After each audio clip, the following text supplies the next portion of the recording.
ایک خاوند گھر سے نکلا ہے تو بیوی کو کہہ گیا ہے جب تک میں واپس نہ لوٹوں گھر سے نہ نکلنا. 2 گلیاں چھوڑ کے والد رہتے ہیں. 2 گلیاں چھوڑ کے بیوی نبی کریم صلی اللہ علیہ وسلم کی بارگاہ میں پیغام بھیجتی ہے, کہتی ہے خاوند حکم دے گیا تھا میری بغیر اجازت گھر سے نہ نکلنا.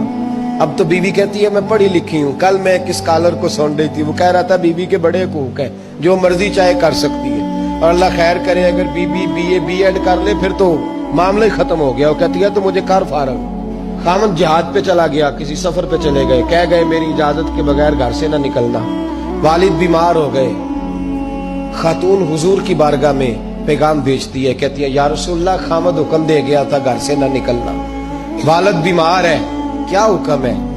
نبی پاک نے فرمایا چاہے تو جا سکتی ہے, پر خاوند کی اطاعت کرے گی تو اس کے لیے زیادہ بہتر ہو جائے گا. 2-4 دن کے بعد پھر پیغام بھیجتی ہے, کہتی ہے محبوبہ باپ شدید بیمار ہے, حکم کیا ہے؟ نبی پاک علیہ الصلوۃ والسلام نے فرمایا چاہے تو جا سکتی ہے, کیونکہ حضور شارع ہے نا, مختار ہے شرعی معاملات میں, کسی کو چاہے تو کسی چیز کی بھی اجازت عطا فرما سکتے ہیں. فرمایا میں اجازت دیتا ہوں جا سکتی ہے, پر خاوند کی اطاعت میں رہے گی تو اس کے لیے بہتر. حد ہو گئی بھائیو, حد ہو گئی.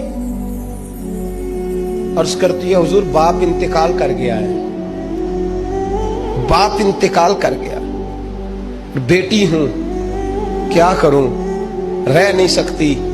حضور نے فرمایا میں اجازت دیتا ہوں چلی جائے, پر خاوند کی فرما برداری کرے گی تو بہتر ہو جائے گا.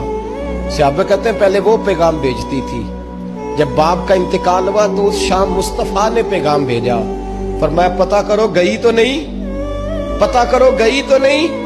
صحابی نے واپس آ کے عرض کی حضور کوئی نہیں گئی.